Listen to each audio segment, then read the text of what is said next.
Hello दोस्तों, कैसे हैं आप सब? मेरा नाम दीपक है और मैं आप सबका स्वागत करता हूं मेरे चैनल आपके एचआर कंसल्टेंट में। दोस्तों, आज के इस वीडियो में हम लोग बात करने वाले हैं एक बहुत ही इम्पोर्टेंट एग्रीमेंट के बारे में, जिसके बारे में आप सभी को पता होना बहुत ज़रूरी है। और कभी न कभी आप लोगों ने इस एग्रीमेंट को ज़रूर फेस किया होगा, जिस भी कंपनी में आप गए होंगे। इस एग्रीमेंट का नाम है नॉन डिस्क्लोजर एग्रीमेंट, जिसको अधिकतर लोग जो है सभी लोग एनडीए के नाम से भी जानते हैं। तो आप जब किसी कंपनी में ज्वाइन किए होंगे तो वहाँ पे या तो एचआर ये बोलेगा कि आप हम आपको नॉन डिस्क्लोजर एग्रीमेंट दे रहे हैं साइन करने के लिए, इसको आप अच्छे से पढ़िए और साइन कीजिए। या फिर आपको बोलेंगे ये एनडीए डॉक्यूमेंट है, जिसको आप अच्छे से पढ़िए और साइन कीजिए। तो एनडीए का जो फुल फॉर्म है वो नॉन डिस्क्लोजर एग्रीमेंट होता है और ये एक बहुत ही ज़्यादा इंपॉर्टेंट डॉक्यूमेंट होता है। तो आज हम लोग इसी डॉक्यूमेंट के बारे में पूरा डिटेल में जानेंगे। तो अंत तक बने रहिएगा, जानने के लिए बहुत कुछ है दोस्तों। चलिए शुरू करते हैं। तो दोस्तों, इस स्लाइड में हम लोग बात करेंगे कि नॉन डिस्क्लोजर एग्रीमेंट बेसिकली क्या होता है ना? तो जो नॉन डिस्क्लोजर एग्रीमेंट है उसको एनडीए भी बोलते हैं, जैसे कि मैंने अभी पहले बताया। और ये आपको हर एक कंपनी में मिल जाएगा। ये एक प्रकार का डॉक्यूमेंट होता है जो कि आपको, यानी कि एम्प्लॉय को लीगल बाइंड करता है एम्प्लॉय के कॉन्फिडेंशियल इंफॉर्मेशन के साथ। कहने का मतलब है कि आप लीगली बाइंड होते हो जो एम्प्लॉयर है उसके कॉन्फिडेंशियल इंफॉर्मेशन को प्रोटेक्ट करने के लिए, और आप जो भी एम्प्लॉयर अपनी कंपनी में कॉन्फिडेंशियल इंफॉर्मेशन उसके हिसाब से जो लगता है उसको आप बाहर शेयर नहीं कर सकते हो उसके कंसेंट के अलावा। तो आप लोगों को समझ आएगा मैं क्या बोलना चाह रहा हूँ कि अगर कोई बंदा कंपनी स्टार्ट कर रहा है और आप उसकी कंपनी में काम कर रहे हो और उसके मुताबिक कोई ऐसी चीजें हैं जो कि वो नहीं चाहता कि आप बाहर शेयर करो, इसलिए वो आपसे एनडीए साइन करवाता है, जिसको हम नॉन डिस्क्लोजर एग्रीमेंट बोलते हैं। और जैसे ही वो साइन आप कर देते हो तो आप लीगली बाइंड हो जाते हो कि आप बाहर ये इन्फॉर्मेशन शेयर नहीं करोगे। अगर आप वो बाहर इन्फॉर्मेशन शेयर करते हो तो उसके बेसिस पे फिर आपको कॉन्सिक्वेंसेस फेस करने पड़ सकते हैं। ठीक है, तो होप आप लोगों को एनडीए का मीनिंग समझ में आया होगा। अब एनडीए क्या आउटलाइन करता है? An NDA outline what information is considered confidential by the employer. तो एनडीए में सबसे बड़ी चीज ये होती है कि ये कॉन्फिडेंशियल इन्फॉर्मेशन जो कि एम्प्लॉयर की तरफ से होता है कि ये कॉन्फिडेंशियल इन्फॉर्मेशन है जिसको बाहर शेयर नहीं किया जाना चाहिए, तो वो एनडीए आउटलाइन करके आपको देता है। अगर आपने एक बार एनडीए को साइन कर दिया, once signed, you agree to not disclose the information. जैसे ही आपने एग्रीमेंट साइन किया, आपने एग्री किया कि हाँ, मैं बिल्कुल भी आपके जो भी सीक्रेट्स हैं कंपनी के, मैं वो बाहर शेयर नहीं करूंगा, किसी के साथ भी नहीं बात करूंगा। देन उसके बाद NDA also details the duration for which the information remain confidential. NDA ये भी बताता है कि आप कितने समय तक जो है कंपनी का इंफॉर्मेशन जो है आप नहीं बता सकते। क्या होता है, जब भी आप एनडीए साइन करते हैं किसी भी कंपनी में, तो जब तक आप वहाँ उस कंपनी में काम कर रहे हैं तब तक तो रहता ही है। उसके बाद जब आप कंपनी छोड़ देते हैं उसके बाद भी मेरे ख्याल से 1 साल या 2 साल, डिपेंडिंग कंपनी के ऊपर रहता है, मिनिमम 2 साल के आसपास रहता है कि 2 साल तक और आप जो है कॉन्फिडेंशियल इंफॉर्मेशन शेयर नहीं कर सकते या आप उसकी कंपटीटर कंपनी में काम नहीं कर सकते, ऐसा रहता है। ठीक है, तो ये एक ड्यूरेशन भी मेंशन किया रहता है एनडीए में। और इट ऑल्सो स्पेसिफाइस, ये कॉन्सिक्वेंसेस भी स्पेसिफाई करके रखता है कि अगर आप ब्रीच करते हैं इस कॉन्ट्रैक्ट को, ये कॉन्ट्रैक्ट अगर ब्रीच होता है, एनडीए अगर ब्रीच होता है, तो कंपनी आपके खिलाफ एक्शन ले सकती है। ठीक है, लीगल एक्शन आपके खिलाफ हो सकता है, आपके ऊपर फाइनेंशियल पेनल्टी लगाई जा सकती है। ठीक है, आपका प्रोफेशनल रेपुटेशन जो आपने बनाया है, अभी अपना करियर बनाया है, करियर को भी आपको डैमेज किया जा सकता है। तो ये मेन चीजें हैं दोस्तों जो इसमें आपको देखनी है। Then companies uses NDA to safeguard their competitive edge and intellectual property by preventing sensitive information from falling into wrong hands. This can be crucial for business operating in competitive environment. जैसे कि मैंने ऊपर बताया कि जो NDA है ये basically जो एम्प्लॉयर है या कंपनी का जो मालिक है उसके इंटरेस्ट को सेफगार्ड करने के लिए बनाया गया होता है। और इसमें इंटेलेक्चुअल प्रॉपर्टी भी आ सकती है, कंपनी की सेंसिटिव इंफॉर्मेशंस आ सकती हैं। ठीक है, ये सारी चीज़ें आ सकती हैं। तो अगर ये एनडीए नहीं होगा तो जो एम्प्लॉय हैं वो बाहर जाके भी किसी को भी चीज़ें बता सकते हैं और ये किसी की भी गलत हाथ में जा सकता है ना? तो इसलिए ये एनडीए का होना बहुत ज़्यादा ज़रूरी होता है किसी भी कंपनी में। तो होप आप लोगों को एनडीए समझ में आ गया होगा दोस्तों। अब आगे बढ़ते हैं। दोस्तों, इस स्लाइड में हम लोग जानेंगे कि एम्प्लॉयर की तरफ से कौन-कौन सी चीज़ें ऐसी हैं जो कि कॉन्फिडेंशियल हो सकती हैं, जो कि एम्प्लॉयर चाहता है कि एक एम्प्लॉयी बाहर शेयर ना करे? तो सबसे पहली चीज़ होती है ट्रेड सीक्रेट्स। वो नहीं चाहता कि उसके जो ट्रेड सीक्रेट्स हैं वो आप बाहर शेयर करो। देन उसके बाद जो प्रोप्राइटरी टेक्नोलॉजी है, अगर उसने खुद अपने दम पे कोई टेक्नोलॉजी डेवलप की है, वो नहीं चाहता कि आप उस टेक्नोलॉजी की इन्फॉर्मेशन जो है बाहर लेके जाओ और उसके कंपटीटर्स को जो है बता दो। तीसरा है बिजनेस प्लान और स्ट्रेटजी। देखिए, किसी भी कंपनी को चलाने के लिए ना बिजनेस प्लान बहुत ज़्यादा ज़रूरी होता है और बिजनेस प्लान की ही बेसिस पे कंपनी आगे बढ़ती है। तो अगर आप कोई ऐसे क्रूशियल पोजीशन पे काम कर रहे हैं जहाँ पे आप बिजनेस प्लान और स्ट्रेटजी से रिलेटेड काम करते हैं, तो कंपनी नहीं चाहेगी कि आप जो है कंपनी के बिजनेस प्लान और स्ट्रेटजीज को बाहर जाके डिस्क्लोज करो, इसलिए भी ये बहुत ज़्यादा कॉन्फिडेंशियल हो जाता है। देन नेक्स्ट आता है क्लाइंट इन्फॉर्मेशन। क्लाइंट इन्फॉर्मेशन तो कंपनी का ब्रेड एंड बटर होता है दोस्तों। तो ये भी कंपनी नहीं चाहेगी कि आप जो है बाहर जाके डिस्क्लोज करें।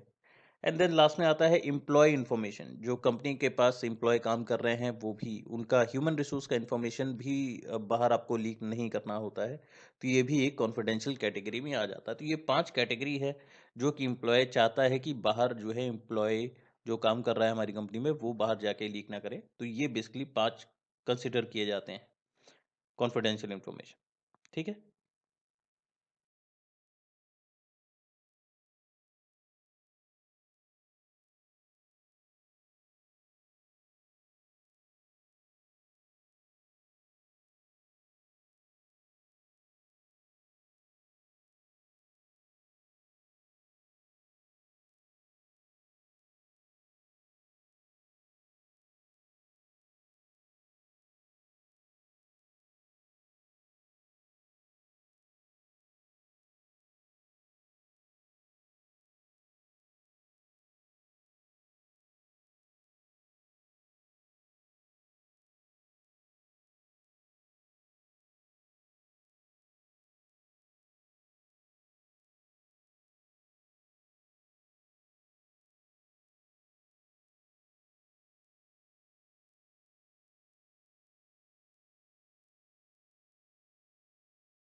दोस्तों, इस स्लाइड में हम लोग बात करेंगे कि कौन-कौन सी इंडस्ट्री या कौन-कौन सी कंपनीज़ जो है एनडीए को अधिकतर यूज़ करती है।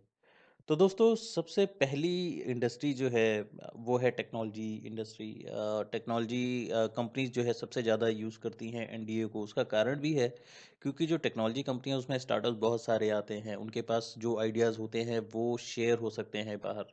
जो उनके ट्रेड सीक्रेट्स हैं वो बाहर लीक हो सकते हैं। इस कारण से जो है टेक्नोलॉजी कंपनीज जो है एनडीए को साइन करवाती ही करवाती है। तो अगर आप टेक्नोलॉजी कंपनी में काम कर रहे हैं तो वहाँ पे आप लोग जानते ही होंगे, वहाँ एनडीए साइन होता ही होता है। तो ये पहली कंपनी है।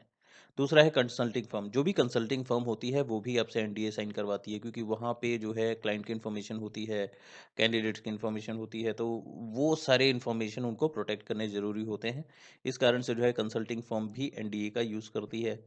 देन नेक्स्ट आता है फार्मास्यूटिकल कंपनीज। फार्मास्यूटिकल कंपनीज में भी ट्रेड सीक्रेट्स होते हैं, उनका अपना पेटेंट होता है। Then you have what clients information होती है। तो ये सारी चीज़ों को प्रोटेक्ट करने के लिए फार्मास्यूटिकल कंपनीज भी एनडीए साइन करवाती है। देन नेक्स्ट आता है फाइनेंशियल इंस्टीट्यूशन। फाइनेंशियल इंस्टीट्यूशन में भी जो है आपको क्लाइंट्स की इन्फॉर्मेशन, उनके जो फाइनेंशियल डेटाबेस, ये सारे इन्फॉर्मेशन बहुत ही ज़्यादा क्रूशल होते हैं, जिसके कारण जो है फाइनेंशियल इंस्टीट्यूशंस भी जो है आपसे एनडीए साइन करवाती है। देन नेक्स्ट आता है मीडिया और एंटरटेनमेंट कंपनीज। मीडिया और एंटरटेनमेंट कंपनीज भी आपसे एनडीए साइन करवाती है दोस्तों। तो ये कुछ 5 प्रकार के इंडस्ट्री जो है आप लोगों से एनडीए अधिकतर साइन करवाती हैं। और अगर आप इन कंपनियों में इंटरव्यू देने जा रहे हैं तो पहले से प्रिपेयर रहिएगा कि यहाँ पे जो है एनडीए आपको साइन करना पड़ सकता है। ठीक है, चलिए आगे बढ़ते हैं। दोस्तों इस स्लाइड में हम लोग जानेंगे कौन कौन सी ऐसी चीज़ें हैं जो आपको ध्यान में रखनी हैं अगर आपको पता है कि आपको एनडीए वहाँ साइन करना ही है, या एनडीए आपके पास आता है जब आप ऑन बोर्डिंग के लिए जाते हो। जब आपके पास एनडीए दिया जाता है तब आप लोगों को क्या करना है, इसके ऊपर हम लोग थोड़ा जान लेते हैं। तो देखिए, सबसे पहली चीज़ जो आपको करनी है, जैसे ही आपको एनडीए मिलता है तो घबराना बिल्कुल भी नहीं है। एनडीए का मतलब मैंने आपको समझा दिया। बहुत सारे लोग जो है घबरा जाते हैं। घबराना बिल्कुल भी नहीं है। ये कोई बॉन्ड नहीं होता कंपनी की तरफ से। ये नॉर्मल सा डिस्क्लोजर, नॉन डिस्क्लोजर एग्रीमेंट होता है ना। तो इसको देख के घबराना नहीं है। पहली चीज़ आपको क्या करनी है, सबसे पहले जैसे ही ये एनडीए मिलता है, एनडीए को आपको पूरा पढ़ना है। कोई भी चीज़ स्किप नहीं करनी है। थोरोली पढ़ना है, अच्छे से पढ़ना है। क्या-क्या चीज़ें दी गई हैं, क्या-क्या चीज़ें इसमें आपको समझ में नहीं आ रही हैं, और जो-जो चीज़ें आपको समझ में नहीं आ रही हों, उनको आपको अंडरलाइन कर लेना है। एक पेंसिल लेके जाइएगा, या अपने पास एक नोटपैड रखिएगा। नोटपैड में वो चीज़ें अंडरलाइन कर लीजिएगा, लिख लीजिएगा जो आपको समझ में नहीं आ रही होंगी। उन चीज़ों को जैसे ही आपको तुरंत साइन नहीं करना है, ये याद रखिएगा। आपको तुरंत साइन नहीं करना है। आपको जो चीज़ें आपको नहीं समझ में आ रही, उनको आप अंडरलाइन कर लें या उनको आप लिख लें। जैसे ही आप उन चीज़ों को आप लिख लेते हैं, उसके बाद do not hesitate to ask from the HR. जो वहाँ पे एचआर आपका ऑनबोर्डिंग करवा रहा होगा, उससे आप डायरेक्टली क्वेश्चन पूछ सकते हैं कि ये मुझे समझ में नहीं आ रहा है, इसको आप थोड़ा खुल के बताएं। और सारी चीज़ें, जो भी चीज़ें हैं, सारी चीज़ों को अच्छे से आप पूछें एचआर से, क्योंकि वहाँ पे एचआर का काम ही ये होता है कि आपको सारी चीज़ें डिटेल में बताना, है ना। तो यहाँ पे आपको झिझकना बिल्कुल भी नहीं है। आपको सारी चीज़ें डिटेल में पूछ लेनी है। पूछने के बाद ही आपको एनडीए साइन करना है, अगर आपको सही लगता है तो। सेकंड है, लेट्स से आपको कुछ चीज़ें नहीं समझ में आ रही हैं, कुछ चीज़ें सही नहीं लग रही है, आपको लगता है कि ये चीज़ें नहीं होनी चाहिए। ठीक है, तो यहाँ पे आप क्या कर सकते हो, एचआर से एक बार आप बात कर सकते हो। एचआर से आप बात करके नेगोशिएट करने की कोशिश कर सकते हो कि नहीं, यहाँ पे ये नहीं, यहाँ पे ऐसा होना चाहिए, या इस अवधि को कुछ कम किया जा सकता है क्या, ऐसे करके आप बात कर सकते हो। हाँ, वो टर्म्स नहीं हट सकते जो भी टर्म्स वहाँ पे दिए होंगे, लेकिन अगर कोई अवधि वाली चीज़ होती है, जैसे कोई 2 साल के लिए होता है या 1 साल के लिए ये एग्रीमेंट बाउंड होता है, ऐसे करके, तो उस अवधि पे आप बात कर सकते हो, समय पे आप बात कर सकते हो कि ये क्या 2 साल से 1 साल हो सकता है या 3 साल से 2 साल हो सकता है क्या। ऐसे कुछ ऐसे टर्म्स हैं जिनको आप नेगोशिएट कर सकते हो। तीसरा मैंने यहाँ पे नहीं दिया। जो तीसरी चीज़ है वो आप कर सकते हो कि अगर आप तुरंत एनडीए साइन नहीं करते हो, तो सारी चीज़ों को आप नोटपैड पे एक बार लिख लें, लिख के लेके जाएं, घर लेके जाएं। और आपके पास अगर कोई एम्प्लॉय लेबर लॉ जो है, लेबर लॉ लॉयर के साथ अगर आपका कांटेक्ट हो, या लेबर लॉ लॉयर हों, उनसे जाके आप कांटेक्ट करें और उनसे जाके चीज़ें समझ लें। अगर आपको लगता है कि एचआर आपके डाउट्स को क्लियर नहीं कर रहा, तो जो भी लेबर लॉ लॉयर हैं, उनके पास ये चीज़ें ले जाएँ, ये डाउट ले जाएँ, और वो आप क्लियर कर सकते हैं। देन उसके बाद आके आप एनडीए को साइन कर सकते हैं। तो होप आप लोगों को चीज़ें समझ में आ गई होंगी दोस्तों। आशा करता हूँ कि आज का वीडियो आप लोगों को पसंद आया होगा, और पसंद आया है तो लाइक ज़रूर कीजिएगा, अपने ज़्यादा से ज़्यादा दोस्तों के साथ शेयर कीजिएगा, और सब्सक्राइब करना मत भूलिएगा दोस्तों। मैं इसी प्रकार के नए-नए कंटेंट आप लोगों को लेके आता रहूँगा। बस अपना साथ और प्यार इसी तरह बनाए रखिएगा। मैं मिलूँगा आप लोगों से अगले वीडियो में, तब तक के लिए अपना ख्याल रखिएगा। धन्यवाद दोस्तों।